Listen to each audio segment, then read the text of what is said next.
All right, AP Chem kids, we are going to be working on uh, oxidation states and redox reactions here. And so we're going to start off with question number 47, which is just a bunch of redox ones. Go through quickly and give the answers, then we'll go on to the actual half reactions. So first of all here, we have a rule for fluorine of -1.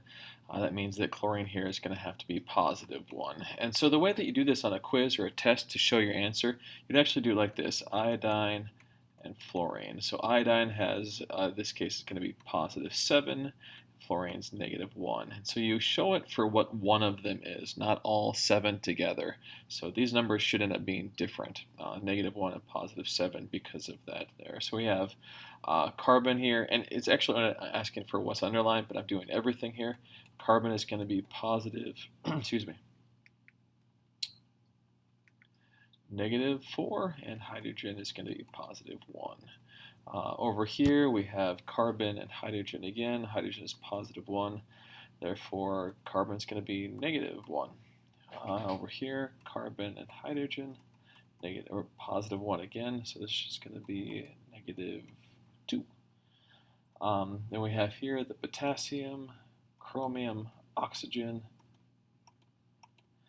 +1 here, -2 here, so that's going to make chromium a +6. Then the dichromate, I think -8, yeah, that's right. Again, potassium is +1, chromium we don't know, oxygen is -2. These are all from those oxidation rules, and so in the comments, maybe not the comments, but the description, I'll link a oxidation sheet so you can keep track of those rules here, so you understand what I'm following. This is going to be, again, I think +6. This is going to be a total of -14 because there's 7 oxygens, +2 for the 2 potassiums, and +12 from the two chromiums. So there's that. Potassium, again, +1 because it's an alkali metal. Oxygen is -2 because it's almost always -2. That means that the the manganese ion, or manganese oxidation state, is going to be +7. Here we have sodium equals +1, hydrogen equals +1, oxygen equals -2, which means that carbon, let's see here, we're going to have to do this one. I think it's going to be +4. 4, 5, 6, and then 3 of those makes -6. This one's just +1 because of the positive charge. Sodium, +1. Iodine, we have to figure out. Oxygen's -2, so it'll be +5. Potassium is +1. Now, this is a peroxide, guys. Oh, and actually, this is a typo. This can't work. This is. Oh no, this is not. I'm sorry. This one does work. I remember this one, and this is a peroxide. And this one's really weird. I thought I took this one off of this list. I apologize, but this actually, oxygen has a -1/2 oxidation state. I am sorry for that bugger. Anyway, that's the answer for it. You won't ever see one like that on a quiz or a test. Phosphorus and fluorine, -1 for our fluorine. There's 6 of them, so this is +6. Potassium, +1. Gold, we're not sure. Chlorine is going to be -1 because it's in an ionic compound. We can identify that, so that means that gold is going to be +3. So there you go for all of those oxidation states. Let me try that again. And we're going to go back to questions number 43 and 44. Now I'm going to go through 43 and 43A and B very, very quickly because we did those in class. Bring out a black pen. Let's see. Yeah, we'll do them quickly here, but I will identify all the parts. So we have that here, which is going to be a loss of electrons. And then we have oxygen, which is a gain of electrons. And we know that because this starts at 0, 0, +2, -2. In order to go from 0 to +2, it had to lose electrons. So let's go through and do the half reactions.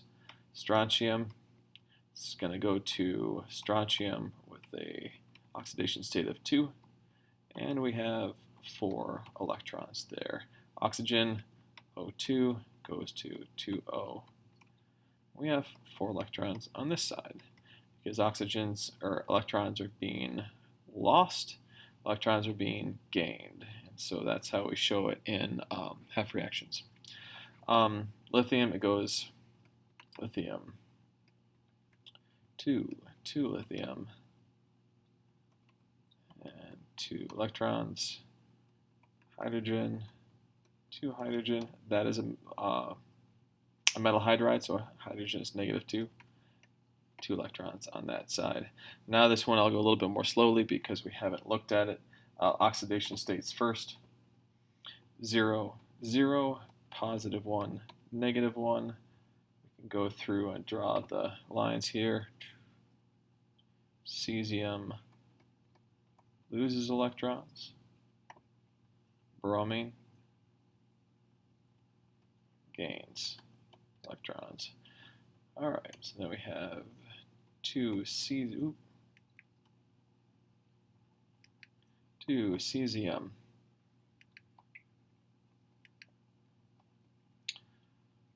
goes to cesium with a +1 charge plus 2 electrons. Bromine on this side goes to 2 bromine on this side. 2 electrons there. See if I can fit this last one on the screen here. We got 0 again, 0, +2, -3. Draw the arrows. That's going to be a loss of electrons, and then the other one from nitrogen, there is our gain of electrons. I got plenty of room up here, so I'm going to put the answer up here. We have 3 magnesium goes to 3 magnesium with 2 charge. That means we have 6 electrons over here. Now we have nitrogen, which is N2. Then we have 2N -3, so that means we have 6 electrons on that side. All right, so there's those 3. Let's go on and go ahead and do the next ones.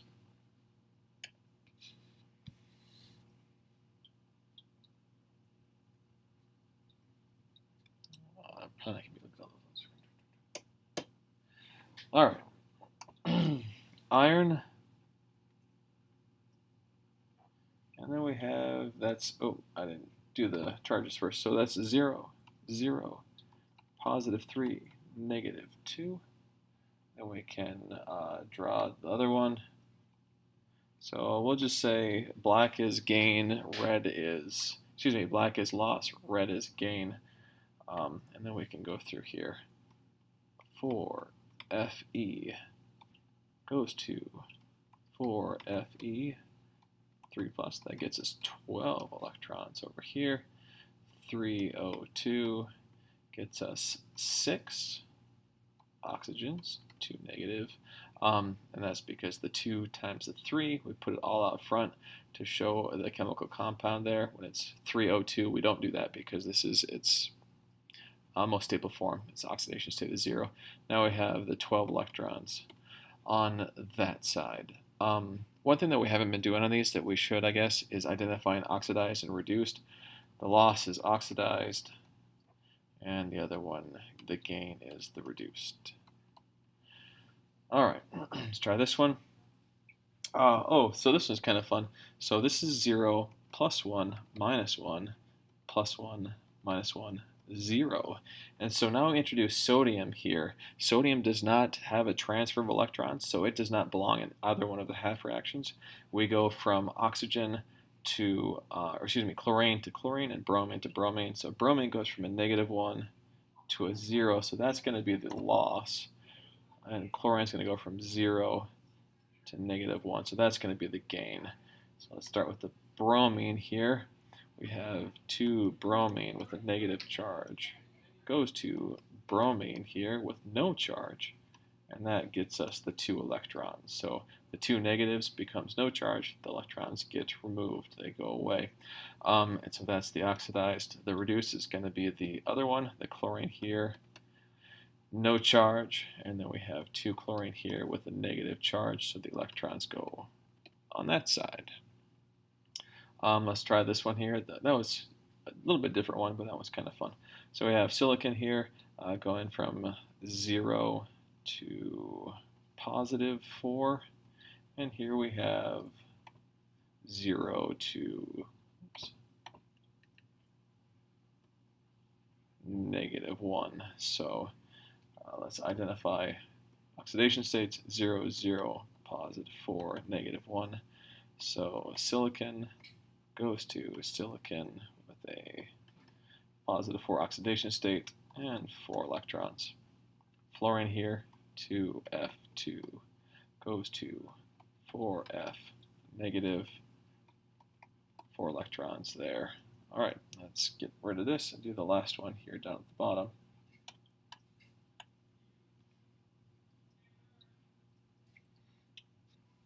And it's going to be the same thing. So all these are really, really similar, guys.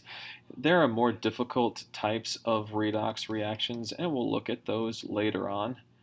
But right now, we are just practicing the basics.